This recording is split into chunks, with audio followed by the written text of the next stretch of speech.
पिछले episode part 1 में आपने देखा कि सरदार की आत्मा कहती है कि जब लड़का अस्थियां लेने गया तो वहाँ क्या हुआ था। तांत्रिक बताओ ऐसा क्या हुआ था। सरदार की आत्मा कहती है जब लड़का कब्रिस्तान गया तो वहाँ बारिश हो गई थी और लड़के ने अस्थियां इकट्ठी ना की और घर आकर बता दिया कि मैं अस्थियां गंगा में बहा आया हूँ। एक तरफ तो इन्होंने मेरी वसीयत पर अमल ना किया और मुझे उसी कब्रिस्तान में जला दिया और दूसरी तरफ मेरी अस्थियां भी गंगा में ना बहाईं। मैं इन सब को कैसे छोड़ दूं? अब मैं किसी को भी ज़िंदा नहीं छोड़ूंगा। दोनों उसी जगह कब्रिस्तान जाते हैं, लेकिन वहाँ जाकर देखते हैं तो वहाँ किसी और की चिता जल रही होती है। माँ परेशान हो जाती है और पूछती है कि अब हमें क्या करना चाहिए। तांत्रिक कहता है अब कुछ नहीं हो सकता, लेकिन बूढ़ी औरत कहती है इसका कोई हल निकाल लो, वरना सरदार की आत्मा किसी को भी नहीं छोड़ेगी।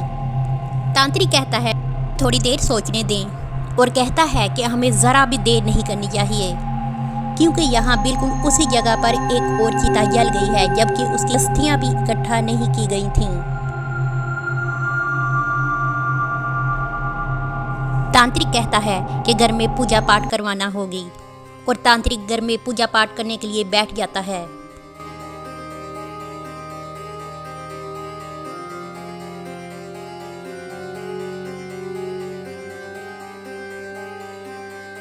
और फिर वो एक धागे में परोए लीमू और हरी मिर्चों का तवीज़ देता है और कहता है कि इस पर मैंने अपने खास मंत्र पढ़े हैं, इसे ले जाओ और कब्रिस्तान में जहाँ इसकी चिता जलाई गई थी वहाँ से मिट्टी इकट्ठी करो और उस मिट्टी को एक मटके में डाल लो और उस मटके के अंदर इस तवीज़ को भी डाल दो और इसे गंगा में बहा देना। और याद रखना जब मटका गंगा में बहते हुए जा रहा होगा इस मटके को फोड़ देना। फिर बूढ़ी माँ मटका लेकर उसी कब्रिस्तान में मिट्टी इकट्ठा करने आ जाती है और तांत्रिक के बताए हुए कुछ मंत्र पढ़ती है, लेकिन फिर भी किसी को भी नहीं पता कि क्या होने वाला है।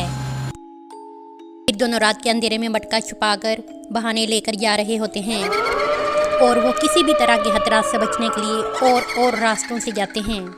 तो क्या वो खतरात से बच पाएंगे?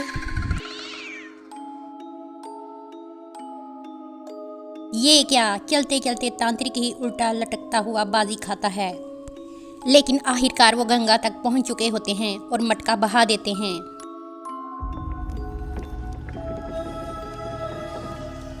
मटका चलते चलते अचानक रुक जाता है और उछलना कूदना और बाजियां खाना शुरू हो जाता है। वो जल्दी से मटका फोड़ देते हैं।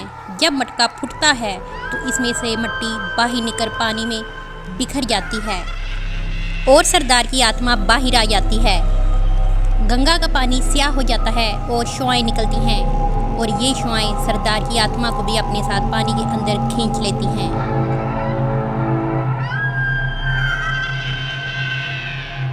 बूढ़ी माँ वहाँ से फौरन भागकर घर वापस आ जाती है और अपने बेटे को याद कर रही होती है जिसका सरदार की आत्मा ने दिल निकाल कर खा लिया था, लेकिन साथ ही साथ वो थोड़ी सी खुश है कि सरदार की आत्मा से इसके घर ने छुटकारा पा लिया है।